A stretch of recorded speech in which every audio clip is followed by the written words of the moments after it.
Good morning. Good morning, Chacha, GJ Chacha, and Ted. Good morning sa mga nanonood din at nakikinig sa Good programa niyo morning ngayong po. umaga. Congresswoman, katatapos lamang namin kay Baligod, napakinggan niyo po ba yung kanyang mga sinabi dito po sa programa? Ay, sorry, hindi po. Sige po. Hindi ko napakinggan. Oo. Congresswoman. I'm in transit. Oo. Yes. Sige, yes. ganito po. Nakausap po namin kanina ni Manong Ted. Doon nga po sa tanong ni Manong Ted, tungkol po sa pagkakadawit ng inyong pangalan dito sa affidavit nitong mga sinasabing mga testigo na nakakita daw first hand ng pagtanggap ng mali-maletang pera ng ilang opisyalis ng gobyerno. Kasama po kayo dito sa number 44. Though kanina, may sinasabi siya na error on his part, pero sa dulo, tinanong ko ulit siya, ano po ba talaga, error po ba yung pagkakasama ni Leila de Lima kasi hindi pa nga po siya part ng Congress during that time o hindi? Ang huli niya pong sinabi, tumanggap daw po kayo hindi maleta kundi paper bag. Ano pong tugon niyo doon? Nako, I categorically, firmly deny that. Absolutely deny that. Wala akong natatanggap na anuman, whether maleta man yan o paper bag man yan o kung ano man yan na may pera. So I totally deny that. Alam mo, DJ Chacha, ayaw ko na nga sanang patulan nito kasi nakakatawa. Siyempre nakakagalit na nakakatawa dahil andyan na naman yung mga kasinungalingan na yan at dinadawit na naman ako. Hindi na ba sila nagsasawa sa pagdadawit sa akin? Na ginawa na nila sa akin yan. Yung mga pag-iimbento na mga ganyan, na mga storya. Oo. Nakatawa-tawa. It's just so ridiculous to me. It's just so absurd to me na ganyan, ang mga sinasabi na either maleta yan o paper bag. Sinabi ba niya magkano daw? Wala ang pong nakalagay sa nabanggit paper bag? Actually, dito po kasi sa affidavit nila, nung binabasa namin, and even yung ibang inaakusahan, ang hinahanap din po nila is yung detail. Wala pa po silang inilalabas na detail dito, though soon, ang sabi niya rin kanina, magkakaroon daw ng isa-isang affidavit, lahat ng 18 na mga dating sundalo. Pero dito po sa hawak namin ngayon ni Manong Ted, wala pong detalye. Representative, ang sinasabi nyo, this is absurd, na kakagalit, na nakakainis yung nangyayari na nadadawit yung pangalan ninyo. Kung hindi po totoo, ano po kayang motibo nito? Bakit ganito at nadadamay pong pangalan nyo? Ito po yung naiisip kong posibleng motibo. Kasi nga po, alam nyo naman na magiging active ako ngayon sa impeachment proceedings against VP Sara. And then even before that, di ba nung nagka-Quadcom hearing, ay naimbitahan po ako doon 2 beses na resource person. And I did testify about the DDS and then yung mga EJKs doon. At nakita nyo nga yun, nakatabi ko pa nga yung dating Pangulo doon sa hearing na yun. Diba? So, Teka lang, oo. And then, eto nga, magsisimula na yung impeachment proceedings sa Lunes before the Committee on Justice. And I happen to be an endorser of 2 out of the 4 complaints. At saka, hindi naman ako nawawala sa radar nila yung mga yan. Yung mga gusto talagang manira sa akin na hindi ko nga maiwasan isipin yung alam nyo na yung ginawa nga sa akin noon, yung mga pag-imbento din ng mga testimonya sa akin ng mga so-called witnesses na yon from the National Bilibid Prison.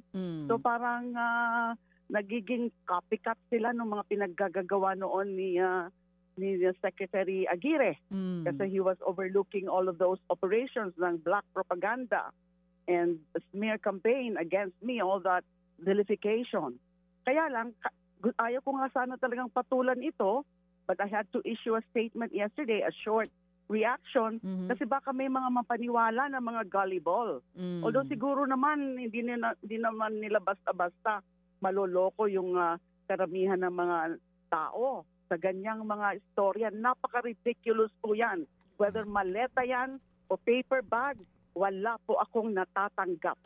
Kung kanino mga paper bag ng pera, kung ano ng supposed na laman ng paper bag na yan. Opo. Ma'am, Ma'am Leila, ma'am, ito na po, para ho mas direktamente yung inyo pong, kumbaga, panig ho sa kwentong ito. Ang istorya po nila, Attorney Baligod kanina, pati dito po sa affidavit, inyo na bang nabasa yung affidavit? O ano lang, I just browsed over it. Okay, Hinanap ko syempre sige. yung Yung sa'yo, yung kung part po saan ako ninyo. kasama. Okay. Paragraph Oo. 44 Yes Opo. and po. paragraph 49. Yes. Okay, Yung sige. sinasabi pa yung meeting with former Secretary Anyo. And then Yeah. Saldico and Romualdez, I also categorically deny that. Anong Mhm. meeting pinagsasabi nila? Oo. Pati po Okay, yung doon nga daw pagkatapos nga daw ng meeting na yon, inabot yung akala ko nung una maleta yung ibig sabihin nila dito kasi sa paragraph 44 maleta yung sinasabi nila Di ho ba? Opo, yes ma'am. Ganito po kasi ma'am, ang sabi ho niya, kaya po kayo, kasi tinorek niya Kasi sabi ko sa kanya, sandali lang, di ba? Ano ba talaga itong kay Ma'am Leila de Lima? Dito sinasabi niyo, mali-maleta. Anyway, sabi niya, error on my part. Sabi po. Mhm. So, kumbaga, tanong ko nga sa kanya kanina, kumbaga, ikaw pala nagdesisyon lang kung sino lalagay mo dito, hindi yung 18 na nag-execute ng affidavit. Sabi nga daw niya, error on his part. Anyway, ang Nako, kanya sinasabi po dito, ma'am, ay kaya kayo nakikipag-meeting kasi kasama kayo sa pagpaplano dito po sa ICC arrest kay dating Pangulong Duterte. Yan po basically ang issue po dito. Kaya kayo nakikipag-meeting sa kanila. Yes, ma'am. Go ahead. Opo. Siyempre yung sa ICC na usapin na yan, I've always been interested. I've always been interested about the ICC. I've been monitoring that. And then alam nyo naman na ako yung nag-imbestiga doon sa Davao Death Squad. And then alam nyo naman na kasama sa charges doon sa counts of murder as a crime against humanity, yung count number 1.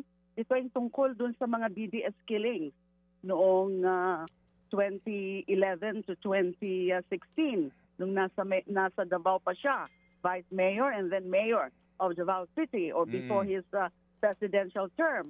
So ako nga po nag-umpisa ng investigasyon na yan. So I'm very interested. Now, if whether or not I've been coordinating with the ICC or ICC have been coordinating with me, I can neither confirm that nor deny at this point. Alam nyo na, pero it doesn't mean nakasama ako sa mga plano-plano na yan, kung ano man yan, kung ano man yung coordination na ginagawa ng ICC, it only has something to do with yung mga naging findings namin noon sa DDS.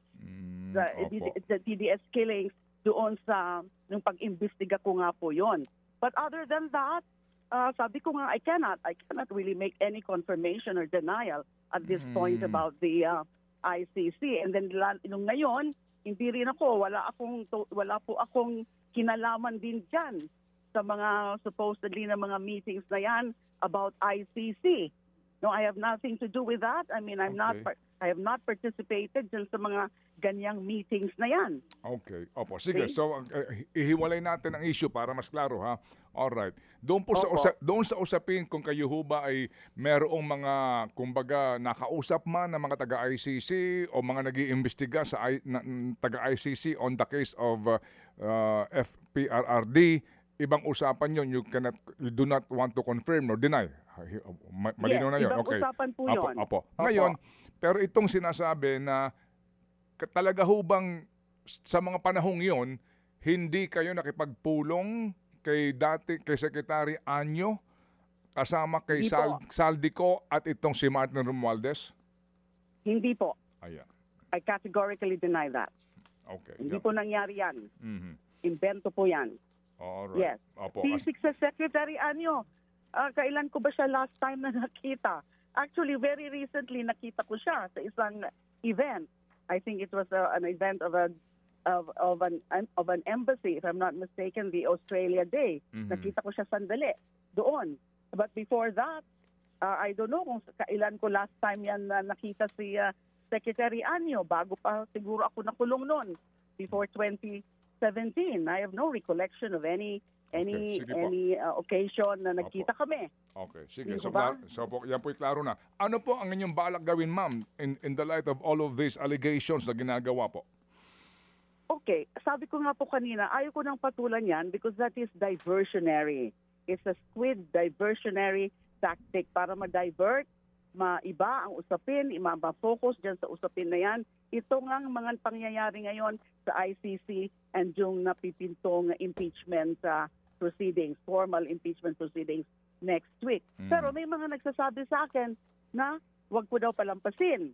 So I'm again consulting my lawyers now. Kahit nakakadistorbo po ito, dahil busy na po kami ngayon sa pag-prepare for the impeachment proceedings and other very important House-related matters, like yung pagdideliberate dun sa anti-political dynasty law, anti-political dynasty bill. So, nakakaano yan ng sayang lang ng oras to.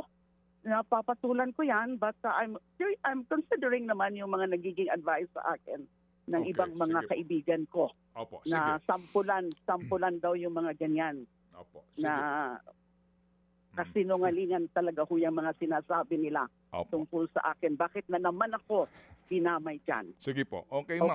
Okay. So, well said. Ma'am, panghuling po. Hinga na malalim. Hinga na malalim, ma'am. Opo. Okay. Ma'am, ganito. Alam po namin, busy ho kayo sa impeachment ni VP Sara. Next week po yan, 3 araw sunod-sunod. Busy kayo sa mga panukalang batas. Pero I'd like to remind you, ma'am, I'd like to remind you gently na minsan po nagsabi kayo na yung kaso po ni COA Commissioner Lipana, di ba kasi nga parang nagkakalimutan tayo sa flood control scandal na ito eh. Di ho ba nagsabi kayo na bibigyan siya ng chance na magpaliwanag sa Kamara dito sa mga aligasyon laban sa kanya sa pamamagitan po ng impeachment, at kayo ho ang kaninyo nagsabi na kayo ang mag-initiate, yan ang pakakarinig ko, ng impeachment complaint laban kay COA Commissioner Lipana. Ano po nangyari doon? Okay. Let me assure you, Ted, na hindi pa yan nawawala sa plano ko. I definitely would be doing that. Ang problema lang, it's been overtaken by the 2 complaints, the impeachment complaint proceedings against both PBBM and then ngayon kay VP Sara. So ayaw ko pong isabay yan sa impeachment proceedings na ito. Natapos na po yung kay PBBM. Ito naman ngayon, magsisimula na yung VP Sara. I consulted also my staff and I consulted also some people na hindi daw ho ideal na ipasabay dito sa mga impeachment na ito against the president, which is already completed. And then itong darating na kay VP Sara. But hindi ko po yan nakakalimutan, Ted. Let me assure you that. Pero ma'am, we sincerely understand ano po kung gaano nga po kayo ka-busy at ito nga pong task ng lower house no sa impeachment complaint, but just to again remind you na kung sakasakali po ng isang impeachable official ay magkusa na lamang magretiro at hindi na po umabot sa impeachment, definitely po makakatanggap pa yan ng retirement benefits. Lahat pa po ng kanyang mga maaari makuha sa gobyerno ay makukuha niya. With all due respect sa kabilang banda kay Ginoong Lipana, di ba?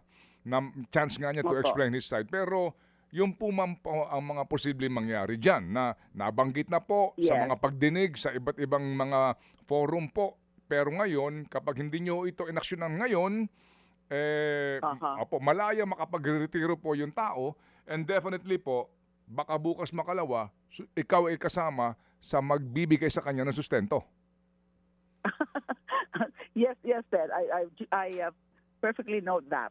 Tama po yung tama nyo po yung mga points nyo. I agree with that. Those are valid points. So let me just do whatever I can na somehow baka pwede naman isunod na kaagad dito sa impeachment proceedings against VP Sara. Because there is because there is no prohibition na magsabay-sabay kayo ng impeachment. Under your rules, wala namang prohibition doon na isa-isa lang, di ba? Tama ka, Ted. Yes. Diba? I mean, kayo nanumpa, natutupad sa inyong mga tungkulin, whether you like it or not, obligado kayo kung sakasakali po, na talagang gusto nyo ho na maglinis sa gobyerno. Di po ba, ma'am? Opo. Yes, I totally agree, Ted. So let me work on it again. Opo. Okay? Yes, ma'am. Thank you. Salamat, ma'am. Mabuhay po. And Godspeed. Thank you. Mabuhay. Thank you. Mga kapatid, brothers and sisters, saan ka pa? Dito na tayo sa totoo. Dito na tayo sa True FM. Mga kapatid, mag-subscribe and follow po kayo sa social media accounts ng True Network PH. Yan po kami. Hanapin nyo lang True Network PH, Facebook, Instagram, YouTube, TikTok, and podcast. Mapa Apple or Spotify man yan, mahahanap nyo kami. Lahat ng mga napapanood at napapakinggan nyo po sa programa, nasa social media accounts namin yan. So, paano mga kapatid? See you sa social media!